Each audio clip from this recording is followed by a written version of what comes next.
Hello and welcome to another one of D's ADD videos. Today we're going to be looking at the concept of points of inflection.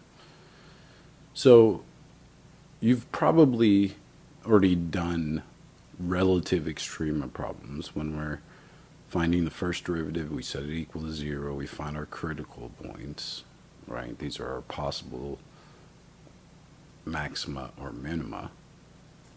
And these are both referred to as extrema, right? The extreme, max, min. We use the first derivative test to prove it because the first derivative test tells us about the slope of the tangent lines. And we plug in the test points and do all that. And if it's increasing, decreasing, it's a max. Decreasing, increasing is a min.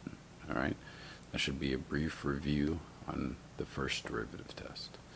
Well, what do we use the second derivative test for? So when we set the second derivative equal to 0, we're finding what are called possible points of inflection.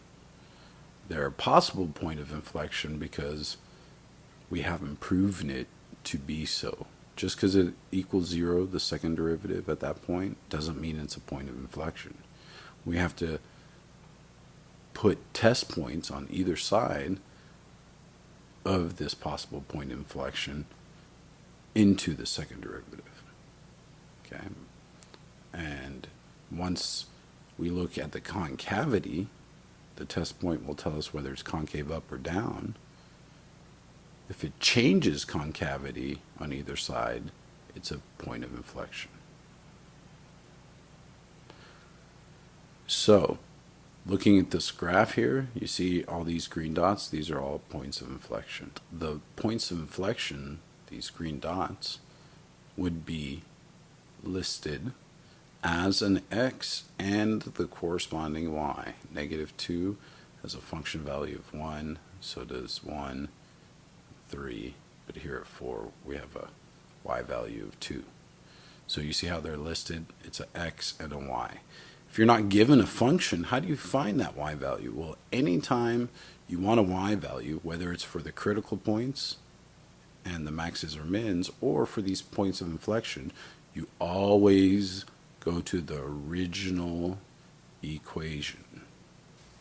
As I mentioned earlier, you should be able to determine concavity by looking at that graph. So some people that are grading your exam or quiz will allow you to put the point in the form of the x value, comma, f of the x value. What this indicates to the grader is that you know you need the y value. It's an ordered pair, an x and a y value, but you just didn't have time to do it, or a calculator, or whatever the reason. So, I had earlier discussed the regions of concavity. You can depict that from the graph here shown just by looking at the frown, if you will. You see how that's an upside down frown? That's concave down. And that occurs when you get a negative value plugged into your second derivative. Whereas the smile, the concave up, occurs when you get a positive value when you plug in to the second derivative. Again, you will be plugging in a point on either side of these possible points of inflection. And then once it changes concavity from down to up, like right here, that's when you know this green dot is indeed a point of inflection. So do not use union. Some of the people get really annoyed with that and will take off points. Use either semicolon or the word or. So these are the regions of concavity. Go through that, make sure you agree, okay? Make sure you can visualize it. So what if you don't have a picture of the function? How do you approach it? How do you determine concavity? Well, we plug in a test point on either side, just like I just said, of the point of inflection. If I were you, I would draw on a number line. I would have my point of inflection or multiple points of inflection. So let's say, I don't know, for argument's sake, -2 and 4. Okay, these are my POIs. what you'll do is you'll pick a test point on either side of these POIs. Try to pick easy test points like 0 or 1 if you can. And then you'll plug them into the second derivative. Okay, so I'm letting A be my test point. And when I plug in, this means plug in A into your second derivative. If it's greater than 0, it's concave up. The easy way to remember this is, what do positive people do? They always smile. So smiling is the same as that concave up. And then if you plug it in and you get a negative number, it means that it's concave down. What do negative people do? They frown upside down. Okay. Make sure you know the conditions. Once the cavity has been determined to change on either side of the point can now be labeled a point of inflection. All right. So, one last note. Think of a vertical asymptote. If you look on either side of the vertical asymptote, your function can change concavity.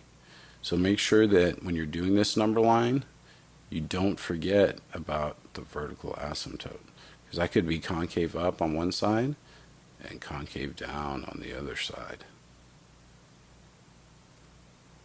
Okay, so how do you find your vertical asymptote? If you remember, you're going to set any denominators equal to 0. So whatever is in the denominator, set it equal to 0, and that should also be a critical number. You can't call it a critical point.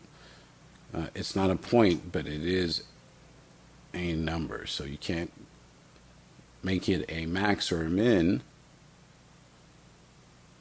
but it can change increasing, decreasing on either side. You can't make it a possible point of inflection, but as I just showed you, whatever that number is should also show up on your number line. And we'll say that that was at 1. If it's at 1, I would have needed to put a 1 there. And then had one more test point of something between 1 and 4, so 3, doesn't matter, anything in between. And then that would have also got plugged in. So if you would have gotten a number greater than 0, again, that would have been concave up. If it was a number less than 0, it would have been concave down. And you're plugging it into the second derivative. All right? So hopefully that's clarified any doubts that you might have over points of inflection and concavity. Make sure you list the answer in ordered pair form, X and Y. Practice, practice, practice, and check out the example videos. Thank you and have a nice day.